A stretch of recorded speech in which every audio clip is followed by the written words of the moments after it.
हां. So welcome you all. स्वागत आहे सगळ्यांचं. So now today we are looking at the third lesson that called humidity and clouds. So आज आपण तिसऱ्या पाठाकडे बघत आहोत. तिसऱ्या पाठाचं नाव आहे आर्द्रता आणि ढग. तर आर्द्रता म्हणजे काय? Humidity means what? And clouds how the clouds format and what is the thing. So आपण त्याचा एक प्रिन्सिपल आणि त्याचा पर्पज आपण बघून घेऊया आणि त्यासोबतच त्याचं फॉर्मेशन कशा प्रकारे होतं क्लाउड्सचं म्हणजे ढगांचं ते आपण बघणार आहोत. So before going to read this chapter म्हणजे पहिलं चॅप्टर रीड करण्याआधी आपण एक बेसिकली हे 3 कन्व्हर्सेशन आपल्याला पहिल्या फिगरमध्ये 3 कन्व्हर्सेशन आपल्याला दिसलेले आहेत, दाखवलेले आहेत. दिस मीन्स व्हॉट? की एक इथे कपल आहे. Couple means what? की एक आपल्याला इथं एक वाईफ अँड हसबँडची एक जोडी इथे दिसते. प्लस इथं आई आणि त्यांच्या मुलांची जोडी दिसते आणि इथे 2 ऑफिसमध्ये येणारे ते लोकं दिसतात आहेत. सो सी आपण त्यांचं एक कन्व्हर्सेशन बघून घेऊया. सो कन्व्हर्सेशन काय आहे? तर बघा आपण पहिल्या सिनारिओचे कन्व्हर्सेशन आपण बघूया. सो वाला फर्स्ट थिंग. सो फर्स्टचं कन्व्हर्सेशन काय आहे? So it is very Sunny days today. To see. It is very sunny today. The winds are stopped blowing and the foresee sandstorm. And let's go quick inside the house. Yes, even I feel the same. Come, let's go fast. तर ते काय म्हणतात ते? तर ते असं म्हणतात ते, की आता ऊन खूपच आहे. वारा वाहणे थांबलेला आहे. मला वाळूच्या वादळाची शक्यता वाटत आहे. तर घरात लवकर जाऊया. ओके. आणि त्याच्यावर त्यांच्या वाईफचा रिस्पॉन्स काय असतो? तर होय, मलाही तसेच वाटत आहे. चला पटापट. हा झाला आपला पहिला सिनारिओ. पहिला सिनारिओ म्हणजे पहिली घटना. आता आपण दुसऱ्या घटनाकडे बघूया. तर दुसऱ्या घटनेमध्ये आपल्याला काय बोललेलं आहे? दुसऱ्या घटनेमध्ये बोललेलं आहे, की "buddy, it's very hot today. Yes Soham." तर बघा इथं आपल्याकडे सोहमचं नाव आहे. "Yes Soham, I am literally soaked because of the sweat." तर याचाच अर्थ काय ते आपण पुन्हा एकदा बघूया. So this they are saying की मित्रा, वातावरणात फार उकाडा आहे. तो म्हणजे दुसरा मित्र बोलतो, की "सोहम, हो रे, मी तर घामाने चक्क भिजलेलो आहे." राइट. आता तिसऱ्या सिनारिओकडे आपण बघूया. तिसरा सिनारिओ काय की "children, come fast, wear your sweaters and then play again. So mummy, please wait, let us play, please." तो दुसऱ्या ह्याच्यामध्ये काय बोलतात की "मुलांनो, इकडे पटकन या, स्वेटर घाला आणि नंतर खेळा." आणि ते मुलं म्हणतात, की "आई थांब ना जरा, आम्हाला खेळू दे." तर या ठिकाणी बघा, या ठिकाणी तुम्ही व्यवस्थित पिक्चर ऑब्झर्व्ह कराल, तर या ठिकाणी आपण वाळवंट बघतो, की जिथं जनरली गरमी जास्त असते. या ठिकाणी आपल्याला एक मेट्रो सिटी दिसतो. मेट्रो सिटीत म्हणजे आपल्याला बघा शहर दिसतो. आपलं मुंबईसारखं शहर आपण बोलवतो, की आपण मुंबईसारखं शहर आपल्याला या ठिकाणी दिसतं आणि इथे आपल्याला बर्फाळ प्रदेश दिसतो. तर बघा या ठिकाणी आपल्याला जर सिटी आणि या पिक्चरमध्ये बघितल्यावरच आपल्याला कळतं, की इथला जो हवेचा तापमान आहे, तो जास्त असेल आणि इथला हवेचा तापमान आहे, तो नॉर्मल असेल आणि इथला हवेचा तापमान हा कमी असेल, right? So what we will observe और what we will see that की the temperature of the air in this picture, in this first scenario, we will find out the temperature of the air is high in first picture and temperature of air in we can say the second picture is very like common air or we could say that ki normal temperature and the another things or third picture we can see the temperature is very much low. So here is the thing. So here are the differences in three pictures and as per the temperature of the air their conversation is there. So म्हणजे मला असं बोलायचं की भलेही बघा तिथे आपल्याला दिसतंय की वातावरणातल्या ज्या तापमानामध्ये फरक आहे त्याच प्रकारे त्यांचं सुद्धा संभाषण आहे. सो लेट्स गो. आता आपण बघूया, की पुढच्या काही रचना, भौगोलिक रचना. तो बघा राजस्थानाच्या कोरड्या उष्णतेत आपण राजस्थान बघितलं, काश्मीर बघितला आणि मुंबई बघितलं. तर यांचे तापमान बेसिकली कसं असतं, तर म्हणजे वातावरण तर उष्ण हवेचा प्रदेश म्हणून इथे जाणला जातो. तर इथे बाष्पात अल्पता असते व लोक सुती कपडे किंवा पेहराव वापरतात आणि काश्मीरमध्ये कसं असते, काश्मीरमध्ये हवेचं तापमान हे खूप कमी असतं. त्या बाष्पाचे प्रमाण हे अल्प असते. तेथील लोक पूर्ण कपड्याने झाकतात. उपदार कपड्याने झाकतात आणि मुंबई व उष्ण दमट येथील हवेचे बाष्पाचे प्रमाण जास्त असते. तसेच जर आकाशात काळे ढग जमले तर याच्यातील हवेची उष्णता अधिक वाढते. So what they are saying? So they are saying basically की see what happen in the place like Rajasthan म्हणजे राजस्थान सारख्या जागेमध्ये काय असतं, तर वातावरण जास्त असल्या कारणाने तिथले लोकं कसे सुती कपडे घालतात. बरोबर. आणि पुन्हा एकदा सुती कपडे घालतात आणि पुन्हा एकदा मुंबईसारख्या सिटीमध्ये जिथे तापमान नॉर्मल असते. परंतु हवेमध्ये असलेली आर्द्रता ही जास्त असल्या कारणाने म्हणजेच हवेतली ह्युमिडिटी नॉट इट्स ह्युमिडिटी जास्त असल्या कारणाने आपण काय बघू शकतो, की या ठिकाणी आपले लोक हे नॉर्मल कपडे घालतात. ते जास्त जड कपडे घालत नाही. म्हणजे कॉटनचे वगैरे जास्त आपण प्रिफर करतो. परंतु जर या ठिकाणी आपण जर काश्मीरसारख्या प्लेसेसमध्ये बघितलं तर ते जड म्हणजे they they wear the woollen clothes. Woollen clothes म्हणजे आपण उबदार असे कपडे आपण त्याला बोलू शकतो. So here is this some differences in the different places. So why such kind of things आपण बघू शकतो, की because of the humidity and the temperature of the surrounding. तर हे कशामुळे आपण बघू शकतो, तर त्या ठिकाणी असलेल्या आर्द्रतेमध्ये म्हणजे हवेच्या आर्द्रतेमध्ये म्हणजे बाष्पतेमुळे बाष्प बोलायचं आहे. बाष्पीभवनामुळे आणि प्लस तिथल्या तापमानामुळे humidity because of the humidity and the temperature we could see this 3 differences.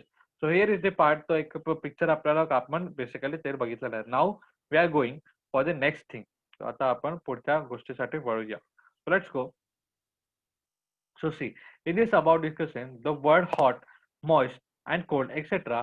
So the condition of the air, and they related or they relate to contain the moisture in the air. The moisture in the air is invisible, but it is the major component of air which is taken into the consideration while discussing the weather of any place. For preparation to occur in any place, presence of moisture in the air is very important. That is perception. That just hold on. Precipitation. Precipitation. For precipitation to occur, that is precipitation. So आता आपण बघूया की what they are saying. So they are saying की just hold on. Okay. So they are saying की वरील चर्चेत आपल्याला उष्ण, दमट, कोरडी, थंड हे सर्व शब्द आपल्याला दिसत आहेत. तर त्याचबरोबर त्यांची सांगड वातावरणात बाष्पित होत आहे.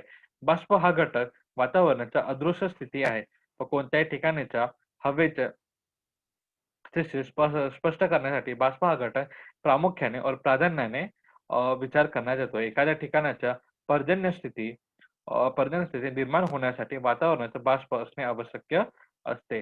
So see what they are saying. So we all know आणि आपण सगळ्यांनी सायन्समध्ये विज्ञानमध्ये वाचलेलं आहे की what we read and what we know in the science that air is the mixture of everything. म्हणजे हवा हे प्रत्येक गोष्टीचा मिक्सचर आहे. तर जसं आपण बघतो नायट्रोजन, ऑक्सिजन अशा प्रकारचे गॅसेस प्लस आपण बघतो मॉइश्चर. त्याच्यामधला एक सर्वात मोठा घटक कोणता असतो? Moisture.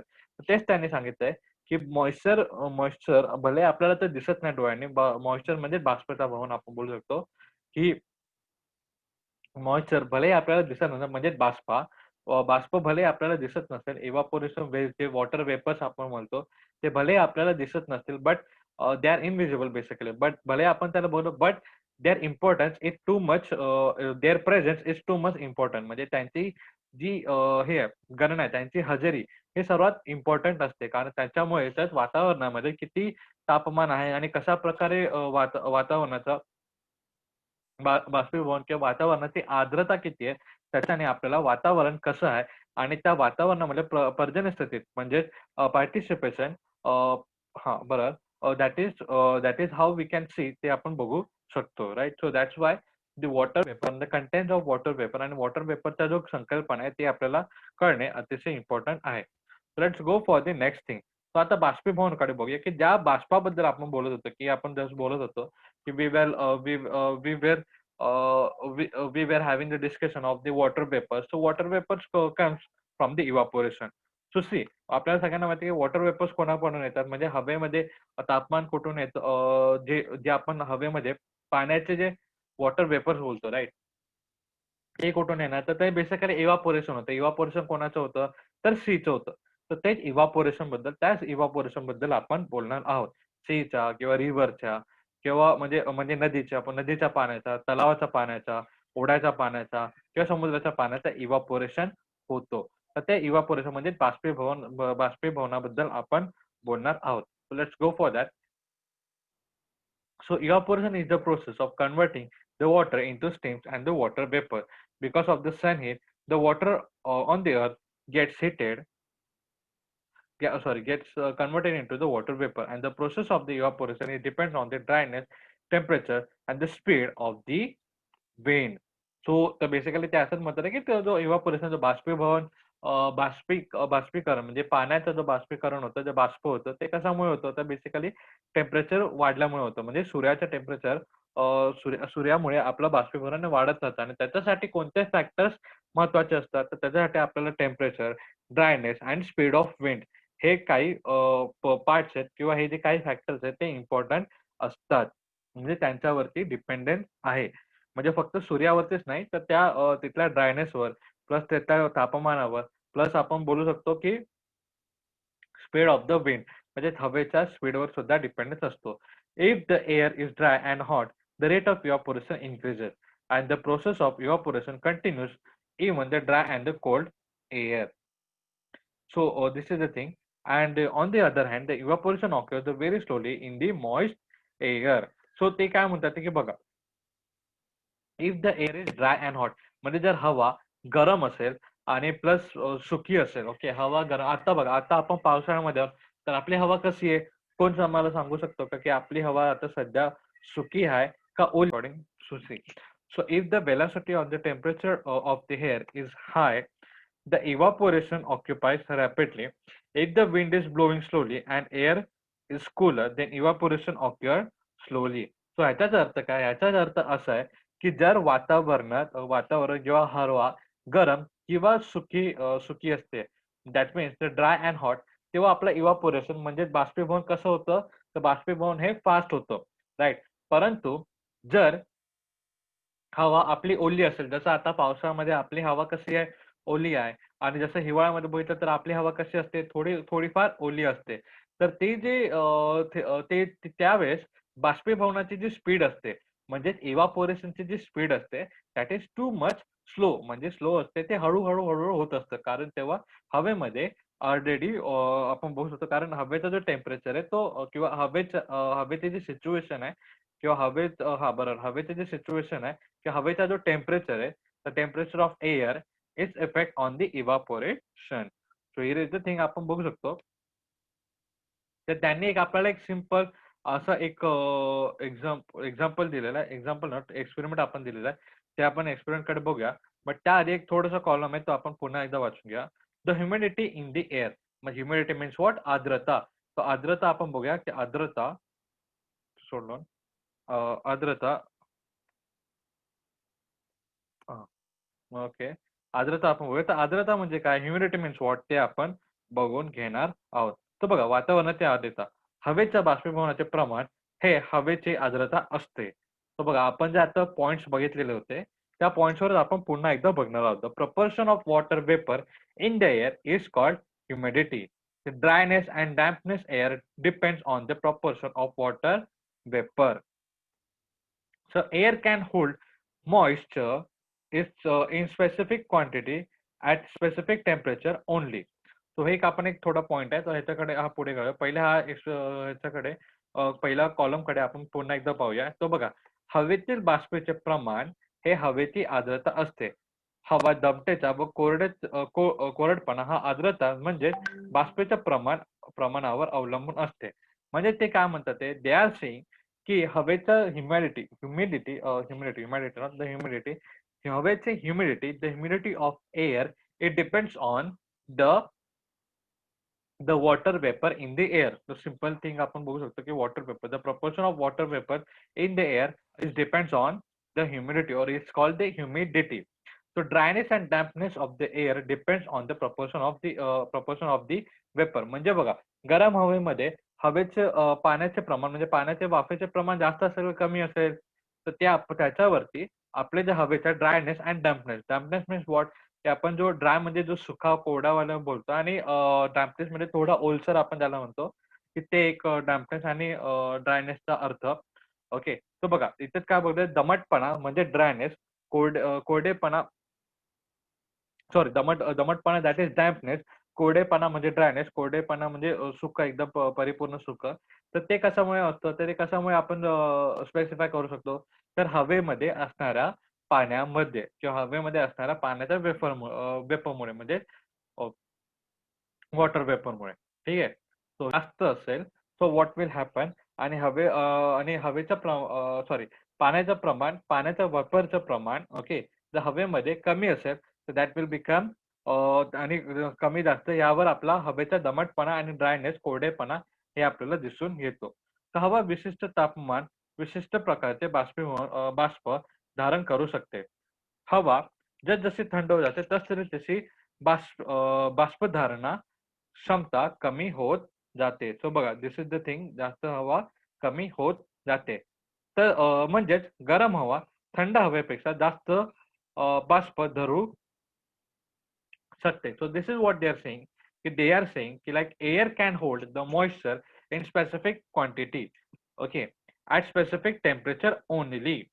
As the air cools down, the moisture holding capacity reduces, and this impulse that the warmer air can hold the moisture than cold air, hold more moisture than cold air. म्हणजे basically आपण काय बोलतो, आपण basically पुन्हा एकदा तेच बोलणार आहोत की जर आपण गरम हवा असेल तर गरम हवेमध्ये पाण्याचे बाष्प असणारे म्हणजे water vapours are more in number. म्हणजे पाण्याचे बाष्प म्हणजे बेसिकली आपण पाणीच बोलूया, पाणीच बेसिकली हा वर्ड वापरूया किंवा बाष्प, बाष्प हे गरम हवेमध्ये जास्त राहतं दॅन थंड हवेमध्ये. तर हे त्यांनी बेसिकली सिम्प्लिफाय करून आपण सांगितलेलं आहे. ओके, सो आता पुढचं पॉइंट बघूया. At a centre temperature the moisture holding capacity of air becomes equal to the proportion of the present in it, and this condition is called the saturation of air. What is the saturation of air ते आपण बघूया पुन्हा एकदा. Okay, so एका विशिष्ट तापमानात हवेचे बाष्पीभवन क्षमता व बाष्पाचे प्रमाण सारखेच असते. हवेचे ही स्थिती संपृक्त असं आपण बोलू शकतो किंवा ही स्थिती आपण बोलू शकतो. तर म्हणजे ते काय बोलतात की बघा, आपण एक पॉइंट इकडे बघितलेला आहे. एक पॉइंट इज दिस की बघा, जर हवा ही गरम असेल, हवा ही गरम असेल म्हणजे त्याचं टेम्परेचर जास्त असेल, तर त्याच्यामध्ये होल्डिंग कॅपॅसिटी म्हणजे बाष्प धरून ठेवायची कॅपॅसिटी ही कशी असेल, ही कॅपॅसिटी जास्त असेल. ओके, हे लक्षात ठेवा. जर temperature means T for temperature, जर टेम्परेचर जास्त तर त्याच्यात holding capacity of water vapour आपण त्याला एच बोलूया. ओके, एच सुद्धा जास्त असतं. आणि जर टेम्परेचर कमी असेल तर holding capacities of water vapours म्हणजे पाणी धरून ठेवण्याची क्षमता ही सुद्धा कशी असेल बरं, तर ती सुद्धा कमी असते. So here is the thing, हे 2 पॉइंट आपण बघितलेले, हे 2 पॉइंट आपल्याला कळाले. परंतु बट कधी-कधी कसं होतं, सर्टन टेम्परेचर एका अशा सर्टन टेम्परेचरवर जेव्हा water vapour and holding capacity म्हणजे एअरमध्ये होल्डिंग कॅपॅसिटी वॉटर वेपरची आणि वॉटर वेपर हे दोघे जेव्हा सेम असतात, तर what they are saying, at a certain temperature a moisture holding capacity of air becomes equal to the proportion of moisture present in it. Means what, की बघा, आता बघा, आता एक सिम्पली आपण एक बघूया. आता बघा, टेम्परेचर वाढतोय तर होल्डिंग कॅपॅसिटी वाढते, टेम्परेचर कमी झाली तर होल्डिंग कॅपॅसिटी कमी झाली. परंतु एका सर्टन टेम्परेचरवर आपण बोलूया की एक्स टेम्परेचर, हा एक्स टेम्परेचर आहे की जेव्हा होल्डिंग कॅपॅसिटी ही सेम असते वॉटर वेपरची आणि वॉटर वेपर सुद्धा सेम असतील, तेव्हा त्या पॉइंटला आपण काय बोलूया, तर सॅच्युरेशन ऑफ द एअर. उस पॉइंट को हम लोग क्या बोलेंगे, त्या स्थितीला आपण काय बोलणार, बाष्प संयुक्त स्थिती. म्हणजेच काय की जसं मी आपण बघितलं की टेम्परेचर जास्त असेल म्हणजे तापमान जास्त असेल तर होल्डिंग कॅपॅसिटी वॉटर वेपरची होल्डिंग कॅपॅसिटी ही सुद्धा जास्त असते. आणि जेव्हा तापमान म्हणजे टेम्परेचर कमी असतं तेव्हा होल्डिंग कॅपॅसिटी म्हणजे बाष्प धरून ठेवायची कॅपॅसिटी जी ताकद आहे ती सुद्धा कमी असते. राईट. परंतु एकदा कधी कधी असं एक सर्टन टेम्परेचर असतो जेव्हा टेम्परेचर आणि होल्डिंग कॅपॅसिटी हे दोघंही सेम असतात. म्हणजे टेम्परेचर या इक्वल काय कोणत्या कोणत्या टेम्परेचरला समजा टेम्परेचर एक्स आहे तेव्हा होल्डिंग कॅपॅसिटी सुद्धा सेम असते आणि प्लस वॉटर वेपर जे आपण बघतो की बघा एका विशिष्ट तापमानात हवेचे बाष्पीभवन क्षमता व बाष्पीचे प्रमाण हे सारखेच असते. त्यावेळेस आपण त्याला काय तेव्हा ती जी स्थिती असते त्याला आपण काय म्हणणार? बाष्प संपृक्त स्थिती. बरोबर? ही स्थिती आपण त्याला बोलूया. ओके. सो हा पॉइंट क्लिअर झाला सगळ्यांना? Is everyone clear with this? Let me resume. Okay. So what we can see and so we can see the holding capacity. आता आपण आतापर्यंत आपण काय बघित होतं की क्षमता बाष्प धरून बाष्पी धरून ठेवण्याची क्षमता हवेची. ओके. तर बाष्प धरून ठेवायची क्षमता म्हणजे हवेची यालाच आपण काय म्हटलेलं आहे बरं?